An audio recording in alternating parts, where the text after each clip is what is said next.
Hey friends, this is the First Alert 2-in-1 protection alarms. Now it's a smoke alarm and a carbon monoxide alarm. So that's obviously the first really big benefit of these is you get 2-in-1 protection instead of having to buy 2 individual alarms for each floor of your home.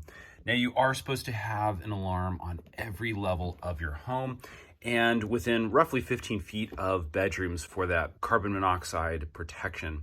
Now, the other really great thing about these specific alarms is you have no need for the battery replacement for the life of the alarms. Now, looking on the back, there is a really nice end-of-life warning as well. It just lets you know when the alarms need to be replaced. And again, it's not the batteries, it's actually the full alarm that just needs to be replaced so that all of these are fresh and able to give you the best possible alerts. Let me go ahead and show you how easy these are to install. Now, each alarm looks like this. You have a mounting bracket, which you may or may not use based off of your old one. You have a little mounting pack with hardware. It's basically just 2 screws and drywall insertions if you need to mount this like on a wall.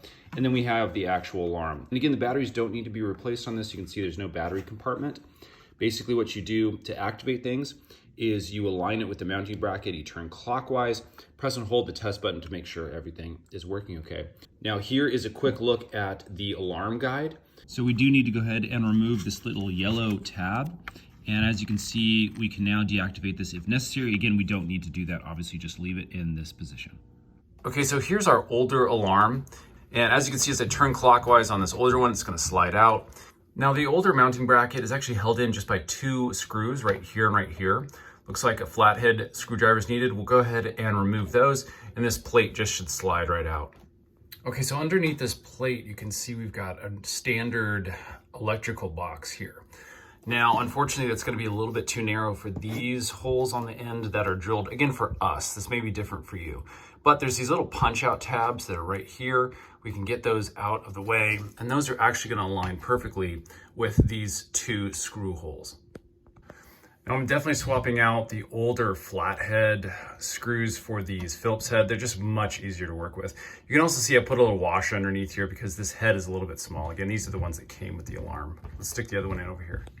Okay, with the bracket in place, basically we just line up these side tabs right here. As you can see, that slides in like that, and then we're just gonna twist clockwise. And as you can see, that's nice and in now. Basically, we just now need to test the alarm by pushing and holding the test button for 3 seconds. Okay, as you can see, everything was working good. So now this has a 10-year reported life. We can let it be. And obviously, if you start hearing some beeps, you know this needs to be replaced. These are great alarms. As you can see, they mount fairly easily. Definitely giving them a thumbs up. Hope this has helped make your life just a little bit easier.